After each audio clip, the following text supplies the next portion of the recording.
Nawapongeza sana mkuu wa shule, walimu wote, wanafunzi kwa maandalizi mazuri ya mahafali haya.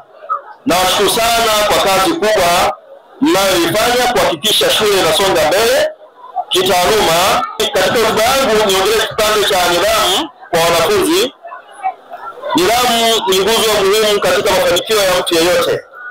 Nawasihi wanafunzi wote kudumisha nidhamu ndani na nje ya shule. Kumbukeni kuwa nidhamu njema huleta heshima, kujenga utu na kuchangia mafanikio.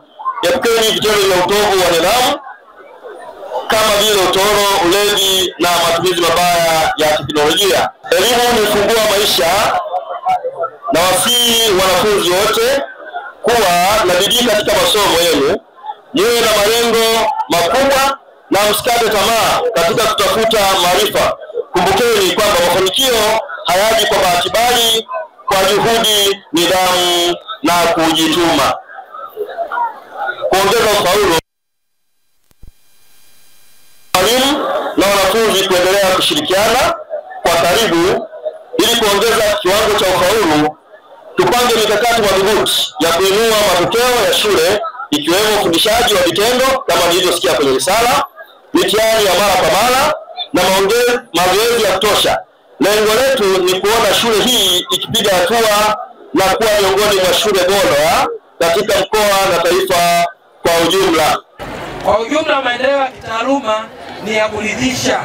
Niseme tu kwa ufupi kwamba ufaulu kwa kipindi cha miaka mitatu mfululizo kwa kidato cha pili haujawa mkubwa sana, lakini kwa kidato cha 4 tumekuwa tunapanda.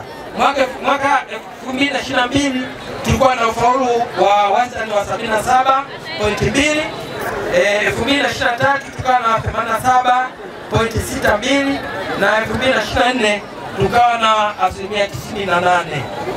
Ndugu mgeni rasmi, tumefanikiwa katika shule hii kupanda miti 9240 kwa ajili ya kutunza mazingira na kupata vivuli. Hata hivyo, kutokana na ukame wa mahali hapa na ukosefu wa visima vya maji ya uhakika usababisha miti mingi kauka, tumefanikiwa kufundisha masomo yote 10 licha ya baadhi ya masomo kuwa na upungufu wa walimu. Tumefanikiwa kuanzisha miradi ya EK ambayo ni elimu ya kutegemea.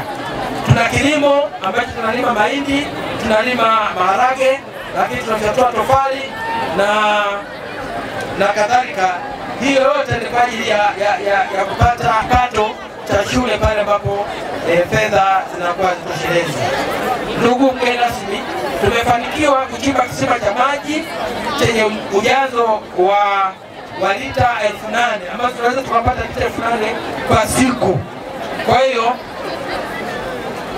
hii tumegharimu shilingi milioni 2.5, na sasa tumeomba hizo fedha ambazo tunashukuru wadau wameendelea kutusaidia. Tunaamini tutafanya vizuri.